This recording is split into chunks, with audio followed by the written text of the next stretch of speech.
Pensiero del giorno, mercoledì 12 febbraio. Vivere alla presenza di Dio.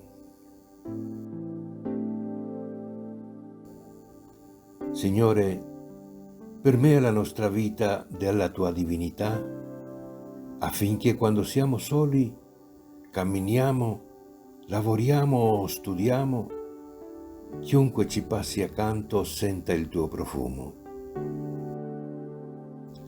E quando siamo insieme, chi ci incontra sarà fortemente attratto dal regno di Dio che è presente in mezzo a noi. Chiara Lubich, Meditazioni 2, Città Nuova Editrice.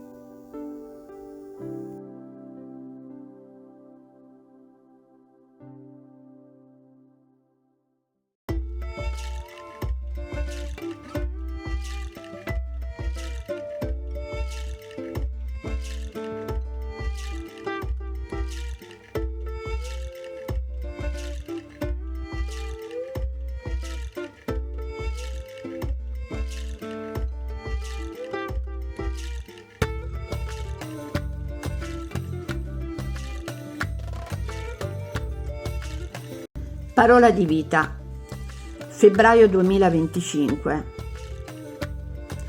Vagliate ogni cosa, tenete ciò che è buono. Dalla prima lettera dei Tessalonicesi, capitolo 5, versetto 21.